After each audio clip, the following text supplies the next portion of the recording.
মনে রাখবেন, অসময়ে বৃষ্টির জন্য চাষি ভাইদের ক্ষতি হয়েছে।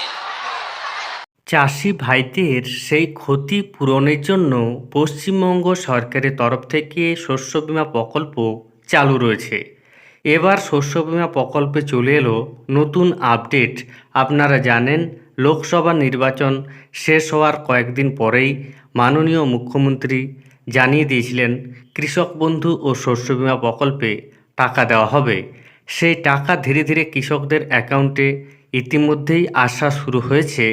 তার মধ্যেই শস্য বীমা প্রকল্পে নতুন করে সুসংবাদ চলে এলো। কোন জেলার কোন কোন ব্লক টাকা পাচ্ছে, কত পরিমাণ কৃষককে টাকা দেওয়া হচ্ছে, কোন কোন ফসলের জন্য টাকা দেওয়া হচ্ছে এবং পরবর্তীকালে আরও কারা টাকা পেতে পারে, শস্য বীমা প্রকল্প সম্পর্কিত নতুন যে আপডেট, সেই আপডেট সম্পূর্ণভাবে জানার জন্য ভিডিওটি স্কিপ না করে দেখুন এবং চ্যানেলে নতুন হয়ে থাকলে ছোট্ট চ্যানেলটি সাবস্ক্রাইব করে নোটিফিকেশন অল করে রাখতে ভুলবেন না। এবং যেসব ব্যক্তি ইতিমধ্যেই সাবস্ক্রাইব করে রেখেছেন তাদের জানাই অসংখ্য ধন্যবাদ। অনেকেই রয়েছেন যারা কমেন্ট করে জানতে চেয়েছেন শস্য বীমা প্রকল্পে 2023 সালে খারিফ মরশুমের টাকা এই মুহূর্তে দেওয়া হচ্ছে কি না। দেখুন, এই মুহূর্তে যে টাকাগুলি দেওয়া হচ্ছে সেগুলি রবি মরশুমের টাকা, অর্থাৎ রবি মরশুমে যে সকল কৃষকের ফসল নষ্ট হয়েছিল তাদেরকেই শুধুমাত্র টাকা দেওয়া হচ্ছে। শস্য বীমা প্রকল্পে আবেদন করলেই যে আপনারা টাকা পাবেন সেরকম কোনো ব্যাপার নেই। আপনারা নিজেদের স্ট্যাটাস চেক করবেন। স্ট্যাটাসে যদি আপনাদের ক্লেম রিপোর্টেড এসে থাকে বা আপনাদের ক্লেম রিপোর্টের পাশাপাশি কত টাকা আপনার পাওয়া উচিত বলে সরকার মনে করছে সেই অ্যামাউন্টও আপনাদের সেখানে দেওয়া থাকে, তবেই আপনারা টাকা পাবেন। এর পাশাপাশি জানিয়ে রাখি, শস্য বীমা প্রকল্প পশ্চিমবঙ্গ সরকারের এমন এক প্রকল্প যেখানে কৃষকদের কোনো রকম প্রিমিয়াম দিতে হয় না। দেখুন, শস্য বীমা প্রকল্প সম্পর্কে যে আপডেট সেই নিয়ে প্রতিবেদনে কি বলা হয়েছে। দেখুন, বলা হচ্ছে রবি মরশুমে আলু চাষে শস্য বীমা বাবদ 5.5 কোটি টাকা ক্ষতিপূরণ পেলেন ঝাড়গ্রামের চাষিরা। এর ফলে উপকৃত হলেন জেলার 2178 জন চাষি। তাতে আগামী মরশুমে আলু চাষের পরিমাণ আরও বাড়বে বলে মত চাষিদের। ইতিমধ্যেই ক্ষতিপূরণের টাকা পাওয়ার প্রক্রিয়া শুরু হয়েছে। চাষিদের কথায় মূলত আবহাওয়ার জন্য আলু চাষের ব্যাপক ক্ষয়ক্ষতি হয়েছিল।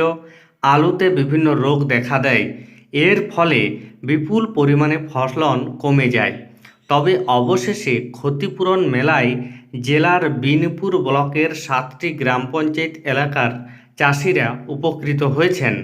বিনপুর 1 ব্লকের লালগড় এলাকার চাষি স্বপন মণ্ডল বলেন, গত মরশুমে আচমকা বৃষ্টির জন্য আলু চাষে ব্যাপক ক্ষতি হয়েছিল। দুশ্চিন্তায় ছিলাম, ক্ষতিপূরণের টাকা মেলায় খুব উপকার হবে। আগামী মরশুমে ফের চাষ করব। জেলা প্রশাসন সহযোগিতা করায় অনেক উপকার হলো। প্রসঙ্গত, কৃষি ব্যবস্থাকে আরও উন্নত করার পরিকল্পনা নেওয়া হয়েছে। ধান চাষের পরিমাণ বাড়ানোর জন্য রাজ্যের প্রতিটি প্রান্তে চাষিদের উৎসাহ দিচ্ছে জেলার কৃষি দপ্তর। ইতিমধ্যেই জেলার প্রতিটি ব্লকে ধান ছাড়াও আলু ও অন্যান্য চাষের প্রবণতা বেড়েছে। এছাড়া সরকারি বিভিন্ন প্রকল্পের সুবিধা পেয়ে উপকৃত হচ্ছেন চাষিরা। স্বয়ং মুখ্যমন্ত্রী মমতা বন্দ্যোপাধ্যায় বিভিন্ন প্রশাসনিক বৈঠক থেকে কৃষিতে স্বনির্ভর হওয়ার কথা বলেছেন। পাশাপাশি শস্য বীমা প্রকল্প কৃষিতে নতুন পথ দেখাচ্ছে। এই প্রকল্পের মাধ্যমে অনেকটাই ভরসা পাচ্ছেন চাষিরা। ক্ষতি হলেও তাদের মনোবল বাড়ছে। প্রশাসন সূত্রে জানা গিয়েছে, ঝাড়গ্রাম জেলার সবচেয়ে বেশি আলু চাষ হয় বিনপুর 1 ব্লকে। এই ব্লকে ধান চাষের পাশাপাশি আলু চাষে আগ্রহ দেখান চাষিরা, কারণ আলুর চাহিদা সারা বছরেই থাকে। গত মরশুমে প্রায় 3,300 হেক্টর জমিতে আলু চাষ হয়েছিল। উৎপাদন হওয়ার কথা ছিল 50,000 মেট্রিক টনের বেশি, কিন্তু আলুর উৎপাদন হয় 30,000 মেট্রিক টন। ফলন কম হওয়ায় মাথায় হাত ওঠে চাষিদের। এরপর প্রশাসনের তরফে পর্যবেক্ষণ শুরু হয়। একই সঙ্গে ক্ষতিপূরণ দেওয়ার পরিকল্পনা করেন আধিকারিকরা। কৃষি দপ্তরের এক আধিকারিক বলেন, কৃষি দপ্তর গোটা ঘটনা পর্যবেক্ষণ করেছে। প্রথমবার চাষের সময় বৃষ্টির জন্য ব্যাপক ক্ষয়ক্ষতি হয়, তবে ফের আলু চাষ করেন চাষিরা।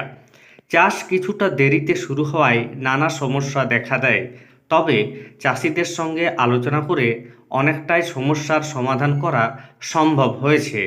ঝাড়গ্রাম জেলা কৃষি দপ্তরের আধিকারিক অজয় শর্মা বলেন, চাষিরা বিমার টাকা পেলে উপকৃত হবেন। চাষিদের পাশে সর্বদা জেলা প্রশাসন থাকবে। আশা করছি আগামী বছর আলুর চাষের পরিমাণ আরও বাড়বে।